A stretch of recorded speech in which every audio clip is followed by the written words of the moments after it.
دکھاوا زیادہ ہے. ابھی میں ادھر سے آ رہا تھا، مجھے بتایا گیا یہ باؤنڈری غالباً قبرستان کی ہے شاید. یہ پہلا اتفاق ہے میں نے قبرستان کے آس پاس بھی لوگوں کو سیلفیاں لیتے دیکھے. ابھی آتے وقت میں نے بہت سارے دوستوں کو دیکھا وہ قبرستان کی باؤنڈری کے کنارے کھڑے ہوئے سیلفیاں لے رہے تھے. شاید وہ دن دور نہیں گا جہالت کا پرکوپ یوں ہی بڑھتا رہا تو لوگ مردوں کے ساتھ بھی سیلفیاں لینے میں کوئی گریز نہیں تھے.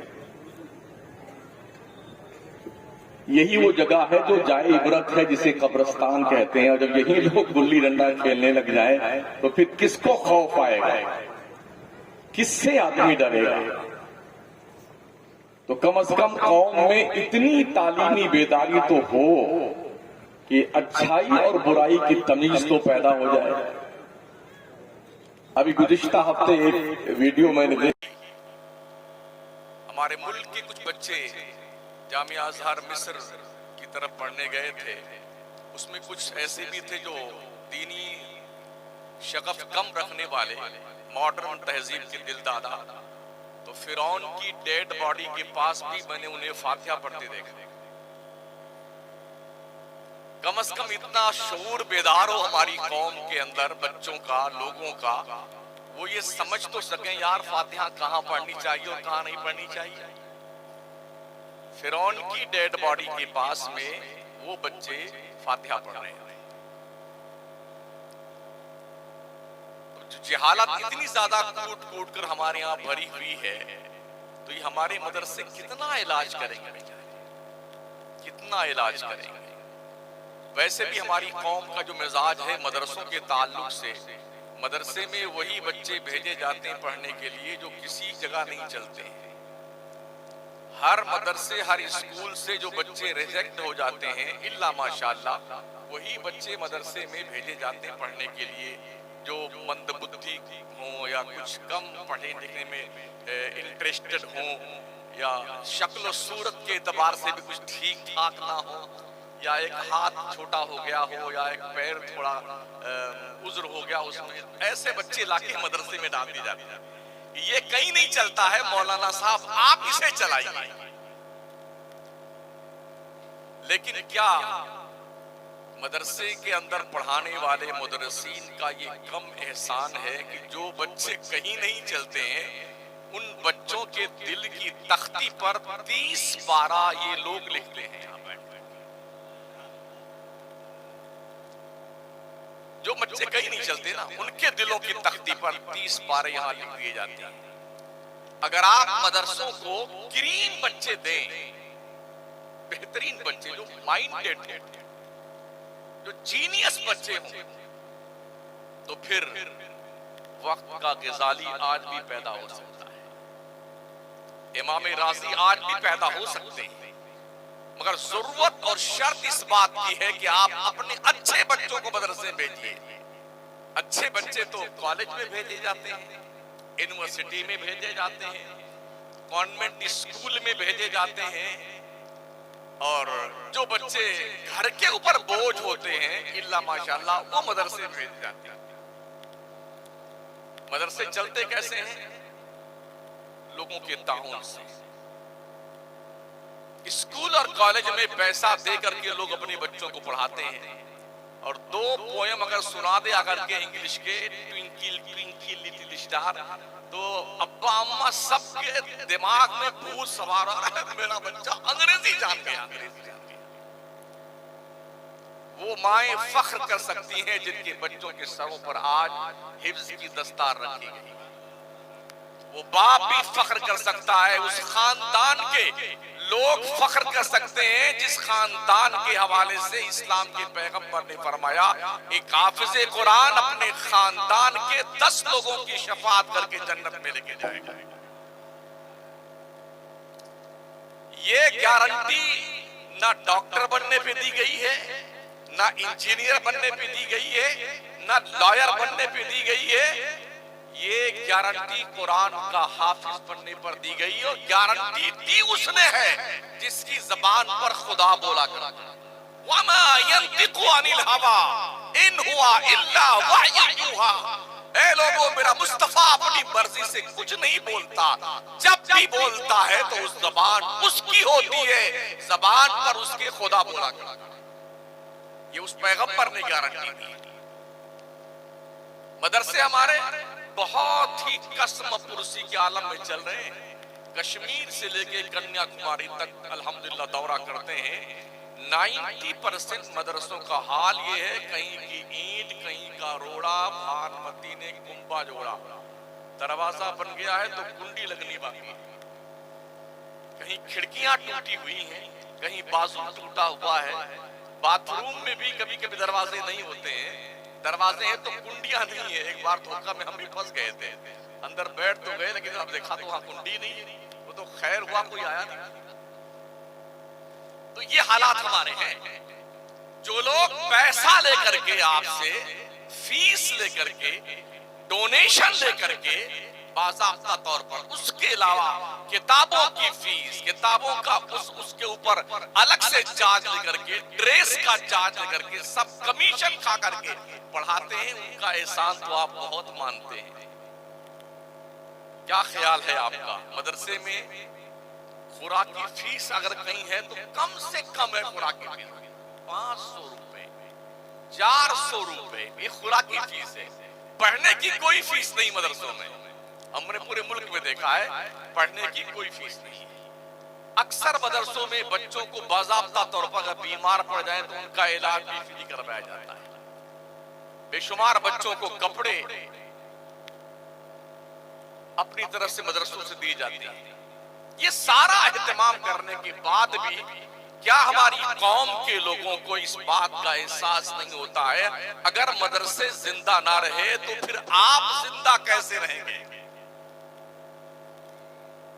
حالات پڑھیے، بڑی پینی نظر ہے دنیا کی مدرسوں پر، اتنی جانچ پرکریا چل رہی ہے، کیسے مدرسے توڑے جائیں، کیسے مدرسوں کے راستے میں رکاوٹ پیدا کی جائے، کیسے مدرسین کو بے گھر کر دیا جائے، اسلام کے جو طلباء ہیں ان طلباء کو دین سے بالکل دور کر دیا جائے، اس کی پلاننگ رات کے اندھیروں میں طے کی جاتی ہے اور باضابطہ دن کے اجالے میں اس پلاننگ کو نافذ کیا جاتا ہے۔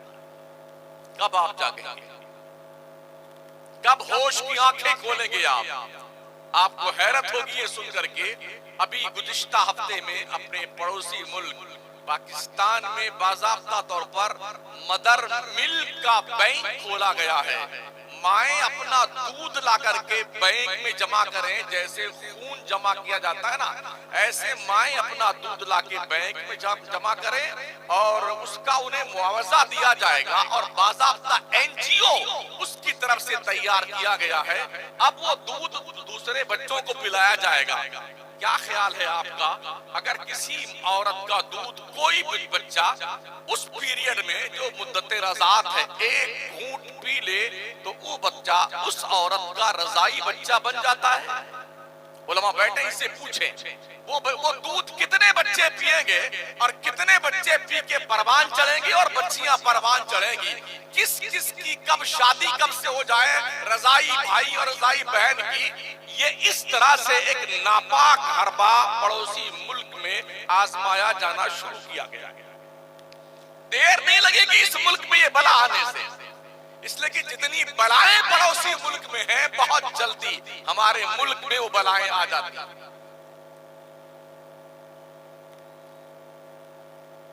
پڑوسی ملک کی وہ تمام بلائیں ہمارے ملک میں بہت جلدی آ جاتی ہیں۔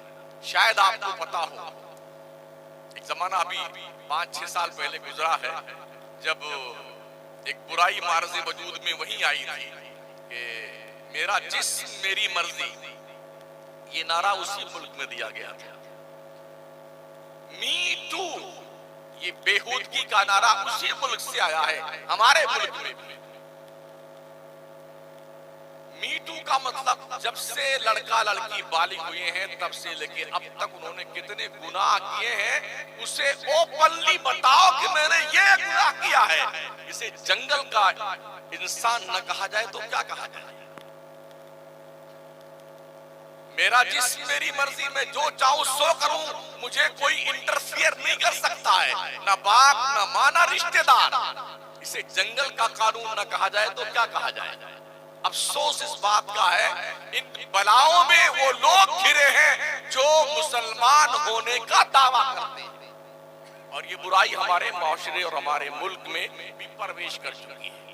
ان برائیوں کا خاتمہ کرنے کے لیے صرف اور صرف مدرسے ہی یہ جرات کر سکتے ہیں، بقیہ کوئی نہیں۔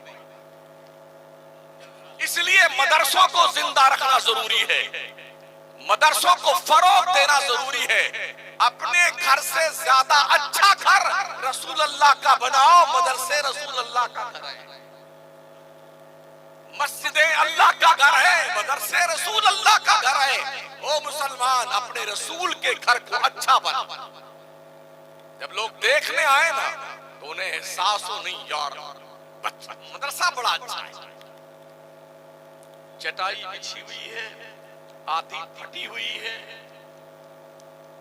اور یہ حالت ہے کہ لوگ یار کون جائے اپنے بچوں کو وہاں پڑھانے کے لیے، کوئی ڈھنگ سے حساب کتاب نہیں ہے، چٹائی پہ بٹھاتے ہیں، یوں کرواتے ہیں، یوں پڑھاتے ہیں۔ ہمیں اس ڈگر کو بدلنا ہوگا، اپنی مدرسوں کو باضابطہ طور پر ان اسکولوں اور کالجوں کے سمکچھ لانا ہوگا جو اپنے آپ کو بڑا ہائی فائی بتاتے ہیں، تب جا کر کے ہم دنیا کے ان ظالموں کا مقابلہ کر سکتے ہیں۔ اگر بچوں کو ہم صحیح ڈھنگ سے کوآپریٹ کریں گے اس ماحول میں کہ بچہ ہمارے مدرسے میں آئے نا تو وہ محسوس کرے کہ ہم کسی ایک اچھی بلڈنگ میں آئے پڑھنے کے لیے۔ مگر یہ کب ہوگا؟ ہم نے دیکھا جتنے بھی جلسے ہوتے ہیں نا، تقریباً ہر جلسے میں مولانا، حافظ، کوئی مقرر چندہ ضرور اشارہ کرتا ہے، اس کی مجبوری ہے، مدرسے کی مجبوری ہے چندہ کرنا، کیونکہ ہماری قوم ایسے جلدی دیتی نہیں ہے۔ ہم بھی مولانا ہے، دیکھتے ہیں ہندوستان بھر میں ایک ایک سینٹ کے ہاں کم سے کم 55 مرتبہ بیچارہ رمضان میں دوڑ کے جاتا ہے چندہ کرنے والا، بمبئی میں، کلکتہ میں 5 مرتبہ جائے گا تو 400-500 روپیہ اس کا کرائے میں خرچ ہو جاتا ہے۔ کل آئیے گا جی مولانا صاحب، پرسوں آئیے گا، ترسوں آئے گا۔ اس طرح سے بے حیائی کا ثبوت ہماری قوم کا مسلمان پیش کرتا ہے، پھر 200 روپے رسید کرواتا ہے۔ اس طرح مدرسے چلیں گے؟ شکر مناؤ، یہ جو مسجدوں کے میناروں سے اذان کی آوازیں گونج رہی ہیں کسی کالج کا ثمرہ نہیں ہے، کسی چٹائی پر بیٹھ کے پڑھنے والے بچوں کا دیا ہوا تحفہ ہے۔ یہ پیشانیوں میں سجدوں کے داغ اور نشانات جو ہیں یہ کسی اسکول اور کالج کی دین نہیں، یہ مدرسوں کی دین ہے۔ دل میں کلمے کی روشنی ہے، یہ مدرسوں کی دین ہے۔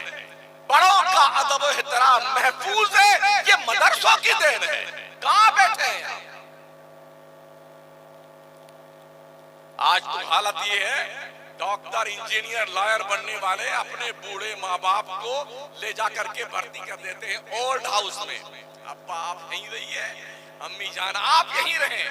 اب بیٹا کبھی سال بھر میں ابو سے اور امی سے ملاقات کرنے جاتا ہے۔ یہاں کے پڑھنے والے بچے، انہیں اتنا پتا تو ہوتا ہے ماں باپ کا رتبہ کیا ہے۔ اللہ کے پیغمبر نے فرمایا الجنت تحت اقدام الامہات، جنت تمہاری ماؤں کے قدموں کے نیچے ہے۔ یہاں بچوں کو پڑھایا جاتا ہے، او دنیا کے لوگوں، مسلمانوں، تمہاری جنت کعبہ کے سائے میں نہیں ہے، تمہاری جنت تمہارے ماں کے قدموں کے نیچے ہے۔ وہ یہاں پڑھایا جاتا ہے، یہاں پڑھایا جاتا دعائے والدی لولدہی کا دعائی لکم۔ ایک باپ کی دعا اپنی اولاد کے لیے ایسی ہوتی ہے جیسے ایک نبی کی دعا اپنے امت کے لیے ہوا کرتی ہے۔ تو جو اولاد اپنے ماں باپ کے حوالے سے یہ عزت و عظمت کی احادیث پڑھے گا، کیا کبھی اپنے ماں باپ کا گستاخ ہو سکتا ہوگا؟ اس لیے ضرورت اس بات کی کہ مدرسوں کو زندگی بخشو، مدرسوں کو فروغ دیجئے، مدرسوں کو بام عروج پہ لے جائیے۔ سب سے پہلا مدرسہ دار ارقم جو مکہ میں قائم کیا گیا تھا، اس مدرسے کے پہلے محتمم کا کا نام حضرت ابوبکر صدیق ہے، اور اس مدرسے کے سب سے پہلے مدرس کا نام حضرت محمد رسول اللہ صلی اللہ تعالی علیہ وسلم۔ علم کو فروغ دیجئے، علم۔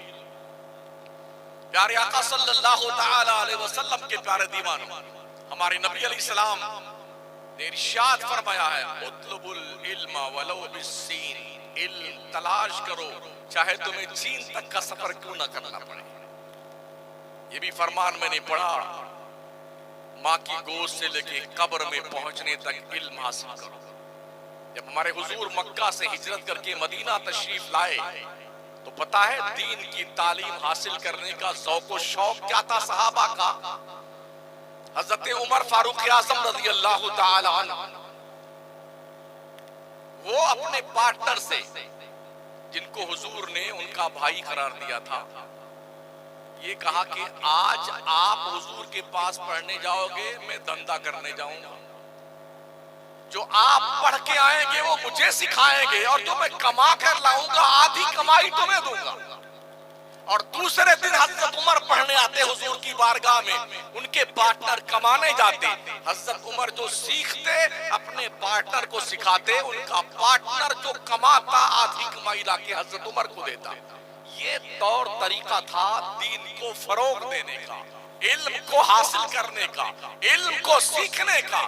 حضرت عمر فرماتے ہیں میں نے 12 سورہ بقرہ کے حضور علیہ السلام سے 12 سال میں سیکھے، 12 سال۔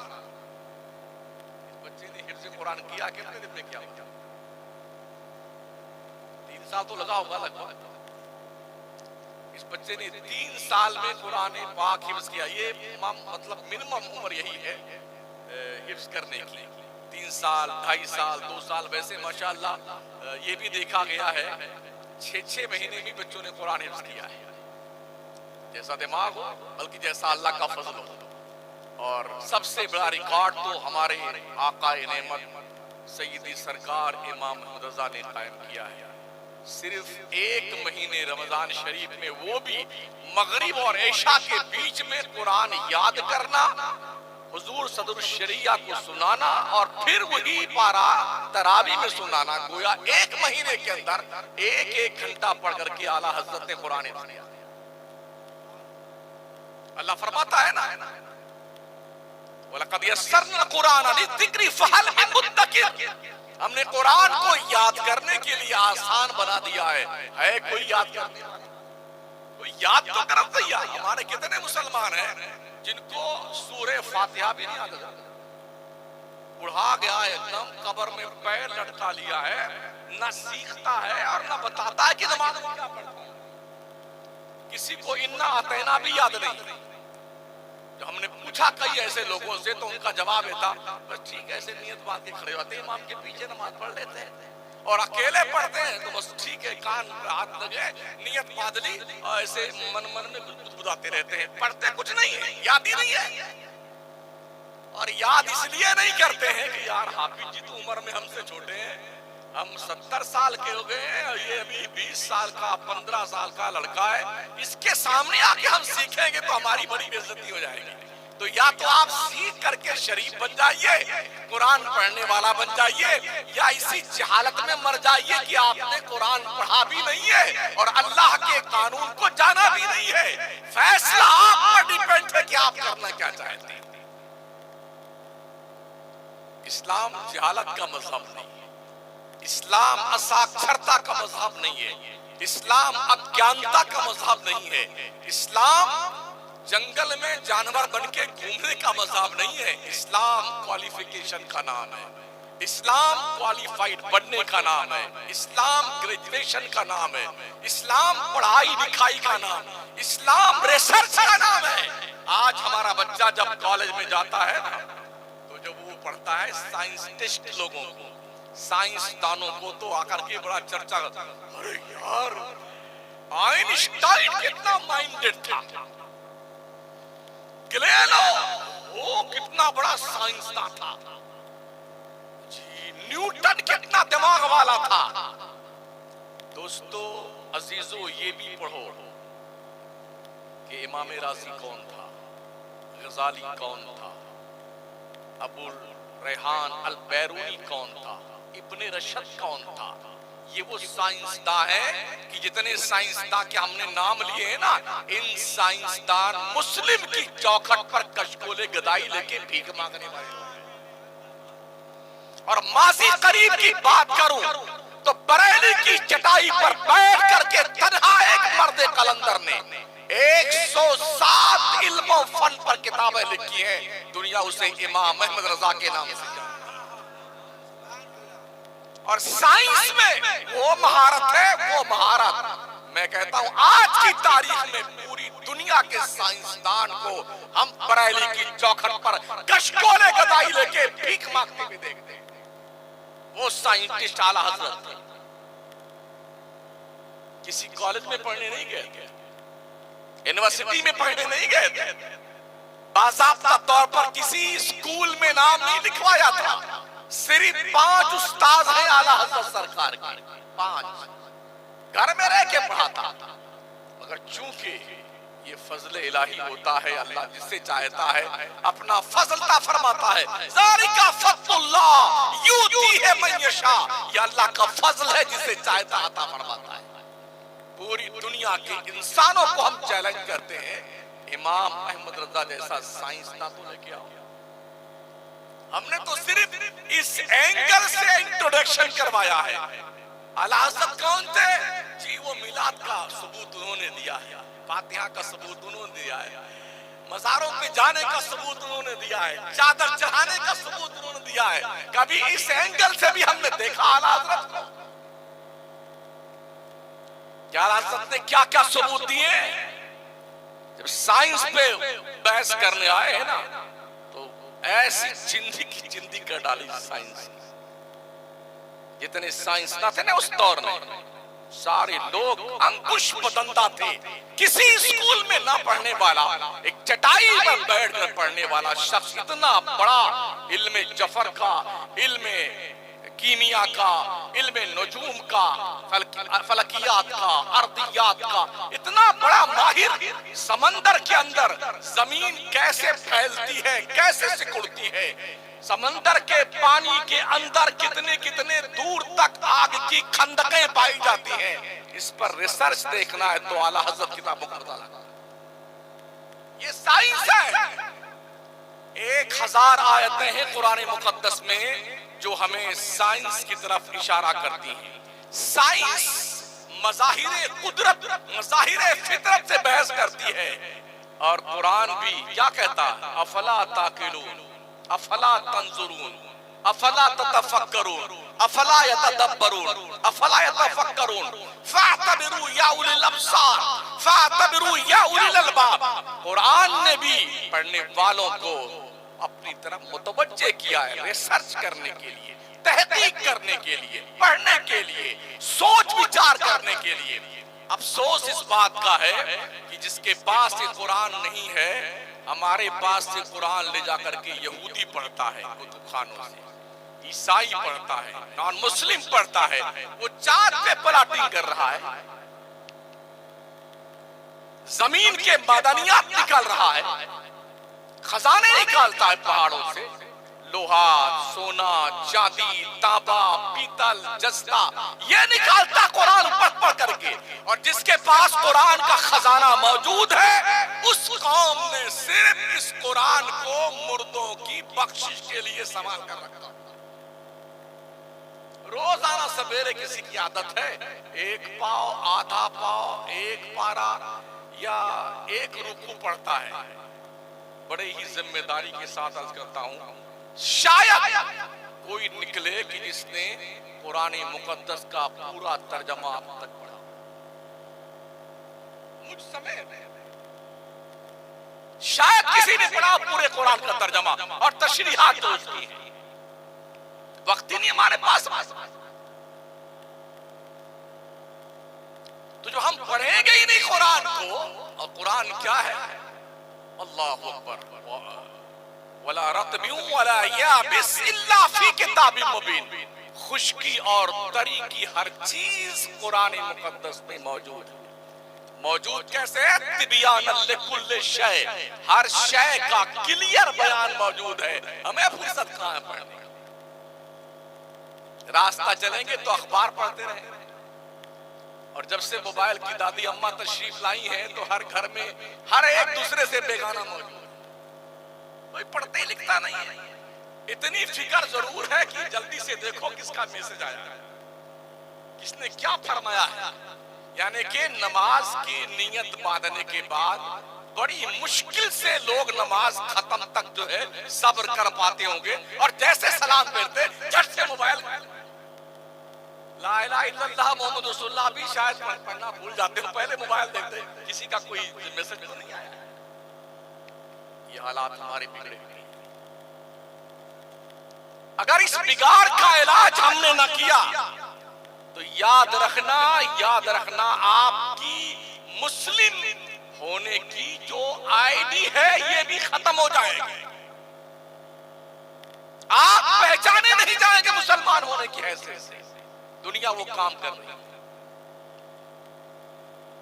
راستے میں چلتے ہوئے کئی دوسرے احباب سے ملاقات ہوتی ہے تو باتوں میں ان کے نظریات سامنے آتے ہیں کہ ہمارے لوگ مسلمانوں کے بیچ میں وہاں یہ کام کر رہے ہیں، وہاں یہ کام کر رہے ہیں، وہاں مسلمانوں کو دھرم سے دور کرنے کے لیے مسلمان کے علاوہ جو قومیں ہیں مسلمانوں کے بیچ میں گھس کر کام کر رہی ہیں، کس طرح سے مسلمان کو سیکولر بنایا جائے، مذہب سے کیسے دور کیا جائے، دین سے کیسے دور کیا جائے۔ چنانچہ ایسی بے شمار عورتیں، ایسے بے شمار لوگ نظر آئیں گے جنہیں طلاق، نکاح اور ان چیزوں سے کتنی بہت زیادہ الرجی ہے۔ یہاں تک دیکھا گیا ہے کہ اب کچھ مسلمانوں کے خاندان میں بھی یہ بلائے ناگہانی آ گئی ہے کہ ہم تو اکیلے ہی رہیں گے، شادی وادی نہیں کریں گے۔ مردوں کی بھی بات کرتا ہوں اور گریجویٹ لڑکیوں کی بات کرتا ہوں، ہمیں شادی وادی کے جھنڈے میں نہیں پڑنا ہے۔ آپ سوچ سکتے ہیں جو کوئی جوان ہو کر کے شادی نہ کرے، لڑکا ہو یا لڑکی ہو، پتا ہے کہ اس کے قدم کہاں جائیں گے۔ ممکن ہے آپ سوچتے ہوں گے کہ کون سی بحث تقریر میں چھڑ گئی ہے، یہ بحث نہیں ہے، یہ ہماری تباہی کا باضابطہ پیش خیمہ ہے۔ اگر ہم نے اپنی بچیوں کو دیندار نہ بنایا تو ان کی کوکھ سے مسلمان بچے برائے نام پیدا ہوں گے، بلکہ وہ پورے پر یہودی، عیسائی، نان مسلم کمیونٹی کے بچے ہوں گے۔ یہ برائیاں ہمارے معاشرے میں پرکور کر چکی ہیں، داخل ہو چکی ہیں۔ آئے دن اخبارات کی سرخیاں پڑھنے کے بعد روح کانپ اٹھتی ہے، کیا ہو گیا حال ہمارے بچوں کو، ہماری بچیوں کو۔ ہر دن کہیں نہ کہیں کسی مسلمان بچے نے بھاگ کر کسی غیر سے شادی کر لی۔ یہ برائیاں کیوں ہیں؟ اس لیے ہے کہ ہم نے نبی کی دین کی تعلیم کو سیکھا نہیں، ہم مدرسوں سے دور ہوئے تو غیروں کی تہذیب نے ہمارے پیر کو رسیوں میں باندھ دیا۔ آقا نے فرمایا تھا شادیاں بالکل آسان کر دو تاکہ زنا مشکل ہو جائے۔ ہم نے شادیاں اتنی مہنگی کر دی ہیں کہ زنا بالکل آسان ہو گیا۔ 50 لاکھ روپے شادی میں خرچ کرتے ہیں، 1 کروڑ روپے شادی میں خرچ کرتے ہیں، سود پہ پیسے لا کر شادی کرتے ہیں اور شان بگاڑتے ہیں کہ ہم نے اتنے قسم کے کھانے بنوائے تھے، اتنے لوگوں کی ہم نے دعوتیں کری تھی، اور پھر اس کے بعد ہم نے دیکھا ہے اخباروں کی سرخیوں میں کہ جب پیسہ پیمنٹ نہیں کر پائے، سود پر لائے ہوئے پیسے، تو زہر کھا کر کے باپ نے اپنی لیلا سماپت کر لی۔ کوئی کنویں میں گر کے مر گیا، کسی نے پیٹرول چھڑک کے آگ لگا لیا۔ اس لیے قوم کے لوگوں آنکھیں کھولو، بات سن لیا، زندہ باد، زندہ باد، شمس الدین زندہ باد، دلبر شاہی زندہ باد۔ اگر ہماری قوم اس طرح بے راہ روی کے ڈگر پہ جا رہی ہے تو میں بھی مرد آباد ہوں اور دلبر شاہی بھی مرد آباد۔ ان برائیوں کا پر قدم کون لگائے گا؟ معاشرے پھیلی ہوئی ان کریتیوں کو کون دور کرے گا؟ جہیز کے نام پر پورا خاندان لہولہان ہوتا ہوا ہم دیکھتے رہتے ہیں، اور لوگ اپنے ڈاکٹر لڑکے، انجینئر لڑکے اور لائر لڑکے اس بکرے کی قربانی کے لیے بالکل بڑھیا سا دام مانگتے ہیں کہ ہمارا بچہ ڈاکٹر ہے، اس لیے ہمیں اتنے پیسے چاہیے ڈاکٹر کے لیے۔ اس لیے ایسے منگتوں کو، بھکاریوں کو ہم یہی صلاح دیتے ہیں کہ وہ جہیز کے نام پر بھیک مانگنے والے بھکاریوں، تم کٹورا لے کر کسی مزار کی چوکھٹ پہ بیٹھ جاؤ، بہت سارے بھکاری پلتے رہتے ہو، تم بھی پل جاؤ۔ ساؤتھ انڈیا میں جانے کا اتفاق ہوا، 40 سال کی عمر کی لڑکیاں بیٹھی، ان کی شادی نہیں ہو رہی۔ معلوم ہوا کہ 1 کلو سونا جہیز پہ دینا پڑتا ہے۔ جس قوم کے درندوں کا اور دجالوں کا یہ حال ہو کہ قوم کی بچیاں 40 سال تک رشتے کے انتظار میں بیٹھی رہیں، اس قوم کے بیچ میں برائیاں نہیں پنپے گی تو کیا وہاں پر جنت کی طرف سے کوئی مزد آئے گا آپ کے پاس؟ اتنے حیرتناک معاملات ہمارے ہیں۔ کوئی مر جاتا ہے تو اس کے مرنے کی فاتحہ پہ 20واں 10واں 40واں برسی پہ 15 لاکھ روپے خرچ دے دو ابا کے کھانے کے لیے۔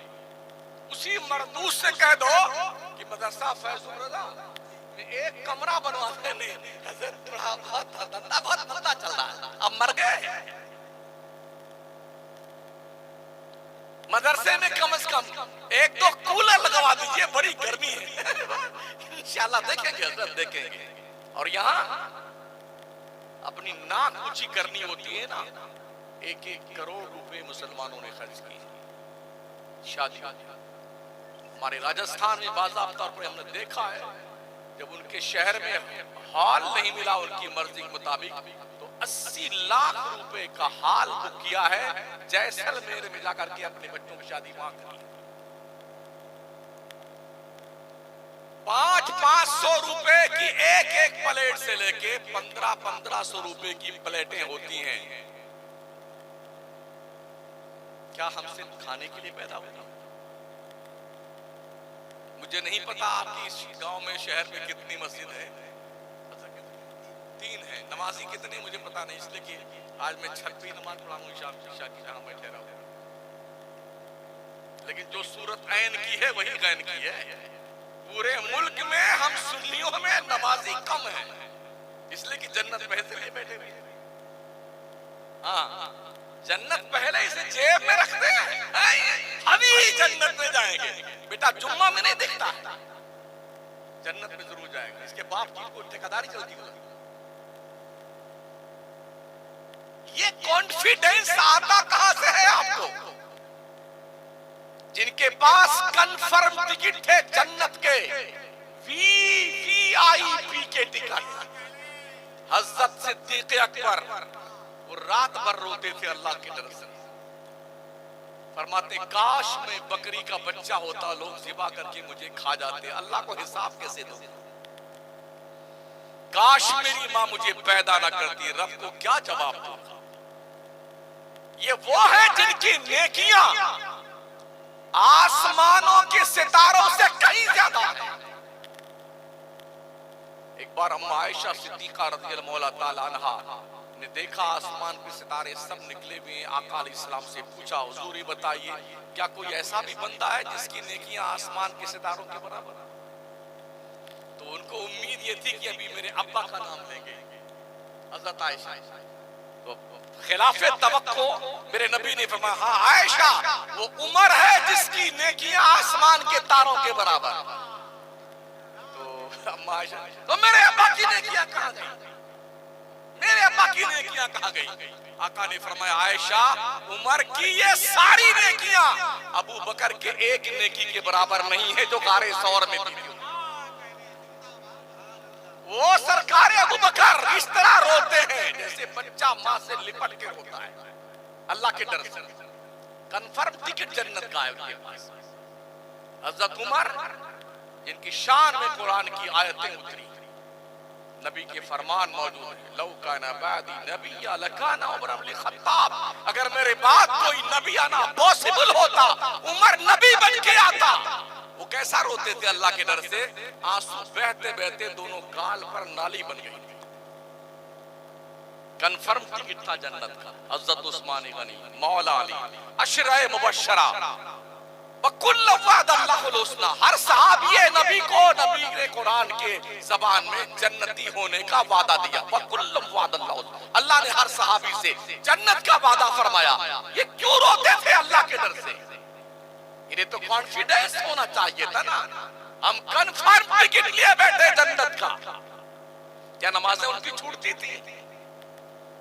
آج جو لوگ دینگا مستی کر رہے ہیں نا، ہم ہی جنت میں جائیں گے، جمعہ کا پتہ نہیں، 5 وقتہ غائب، کبھی عید بقرعید بھی غائب، داڑھی بھی نہیں، زبان پہ ہر دم گالی، ہم ہی جنت میں جائیں گے۔ ویٹنگ ٹکٹ لے کر کے اتنا یقین کے ساتھ بیٹھے، کبھی کبھی ویٹنگ لسٹ کنفرم نہیں ہوتا، ٹھیک ہے نا؟ ہاں تو اس خبت میں مت رہو کہ ہم ہی جنت میں جائیں گے۔ جنت میں جانے کے لیے ایمان پر خاتمہ ہونا ضروری ہے۔ اللہ فرماتا فمن زحزح عن النار وادخل الجنة فقد فاز وما الحیاۃ الدنیا الا متاع الغرور۔ جو جہنم سے بچا کے جنت میں ڈال دیا گیا وہی کامیاب ہے۔ دنیا کی زندگی تو کھیل کود کی دھوکے کی زندگی ہے۔ اس دھوکے کی زندگی پہ میری بلڈنگ، میری گاڑی، میرا گھر، میرا کنبہ، میرا پریوار، ادھر مرے نہیں ہے، جیب سے چابی چھین لی اولاد نے، جلدی کرو جلدی کرو جلدی کرو، قبر تیار کرو جلدی، یہ منہا خلقناکم وفیہا نعیدکم ومنہا نخرجکم تارۃ اخری۔ ابا آپ جانو، آپ کی قبر جانے، ہم چلے بٹوارہ کرنے کے لیے۔ یہی ہر گھر کی ریت ہے، ہر گھر کی ریت یہی ہے۔ کس کے لیے کمائی کرتے ہیں؟ روز 99 کے چکر میں جھوٹ، مکر، فریب، دغا، بے ایمانی، چوری، چماری، بلڈنگ بن جائے، گاڑی آ جائے، بچے خوش قسمت ہو جائے، بڑھیا سی زندگی گزارے۔ ہمارے آقا صلی اللہ تعالی علیہ وسلم ایک دن حضرت ابو ہریرہ کے ساتھ مدینہ شہر سے باہر نکلے، ایک قبر دیکھی، حضور نے فرمایا ابو ہریرہ ایک قبر دیکھ رہے ہو؟ ہاں یا رسول اللہ۔ آقا فرماتے ہیں ابو ہریرہ تم لوگ جو جلدی جلدی 2 رکعت نماز پڑھ لیتے ہو نا، یہ بندہ جب سے انتقال کیا ہے تب سے اللہ سے گزارش کرتا ہے، ریکویسٹ کرتا اللہ ایک بار پھر سے دنیا میں بھیج دے 2 رکعت نماز پڑھنے کے لیے، یا اللہ ایک بار۔ مگر ابو ہریرہ قیامت تک اسے دوبارہ 2 رکعت پڑھنے کا اللہ موقع نہیں دے گا۔ کیا خیال ہے آپ؟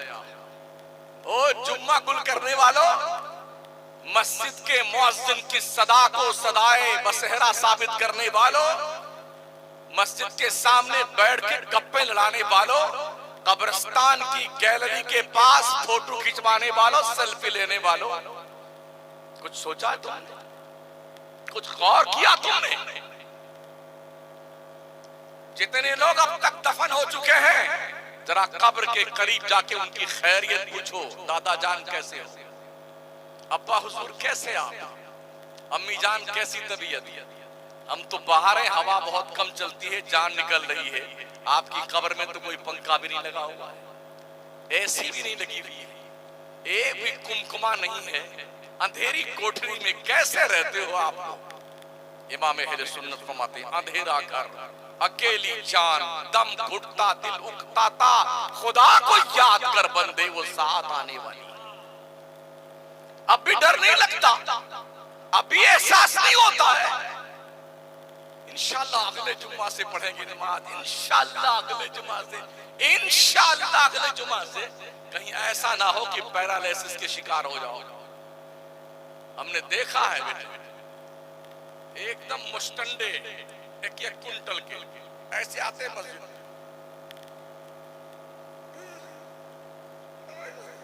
کرتے ہیں